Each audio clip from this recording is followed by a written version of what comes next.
নমস্কার বন্ধুরা, মধ্যরাতের আতঙ্ক চ্যানেলের প্রথম এপিসোডে তোমাদের সবাইকে স্বাগতম।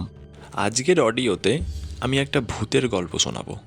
গল্প বলা ভুল হবে, সত্যি একটি ঘটে যাওয়া ভৌতিক ঘটনা, যেটা আমি একটা দাদার মুখ থেকে শুনেছিলাম।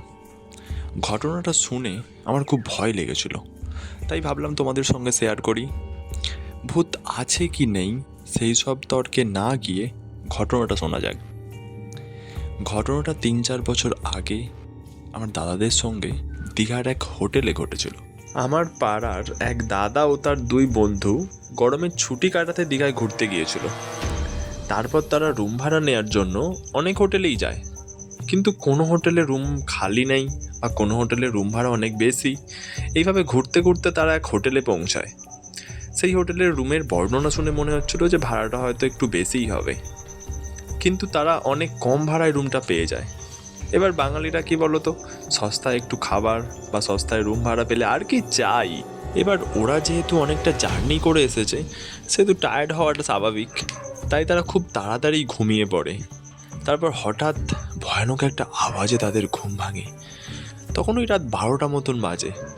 তারা উঠে দেখে কেউ কোথাও নেই। তারপর হঠাৎ বাথরুমের মধ্যে তারা কিছু শব্দ শুনতে পায়। উঠে গিয়ে দরজা খুলে দেখে কল থেকে জল পড়ছে।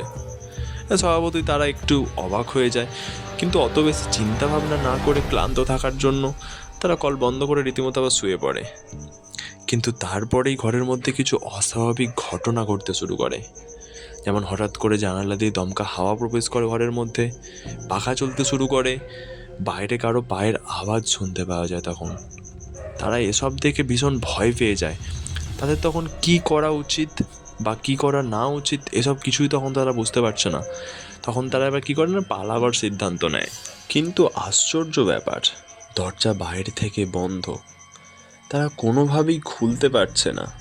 চেঁচানোর মতো অবস্থায় তারা তখন নেই। তারা তখন খাটের মধ্যে 3 জন ভয়ে জড়সড় হয়ে বসে আছে। তাদের মনে হচ্ছিল বিছানার নিচে কেউ যেন আছে। নিচে থেকে কিছু ফিসফিস করে আওয়াজও শুনতে পাওয়া যাচ্ছে। কেউ যেন বলে উঠল, চলে যা। ওই আওয়াজ শুনে তো ওরা আরও বেশি ভয় পেয়ে যায়। এইভাবে গোটা রাত কাটার পরে ভোরের দিকে তারা কোনোভাবে দরজা খুলে সেখান থেকে পালিয়ে একটা নিচে চায়ের দোকানে গিয়ে ওঠে। চায়ের দোকানে থাকা বৃদ্ধকে জিজ্ঞাসা করে তারা জানতে পারে যে 3 বছর আগে নাকি কতগুলো কম বয়সী ছেলে একটি মেয়েকে রেপ করে ওই রুমেতে খুন করে। তখন তারা বুঝতে পারে, আচ্ছা, এই জন্য অত সুন্দর একটা ঘর কেন অত কম টাকায় তারা ভাড়া পেয়ে যায়। তো এই ছিল আজকের ঘটনা। কতটা সত্য, কতটা বিশ্বাসযোগ্য সেটা আপনাদের উপর ছেড়ে দিলাম। ভিডিওটি ভালো লাগলে অবশ্যই লাইক, কমেন্ট, শেয়ার করবে, আর অবশ্যই সাবস্ক্রাইব করে আমাদের চ্যানেলটাকে এগিয়ে নিয়ে যেতে সাহায্য করবে।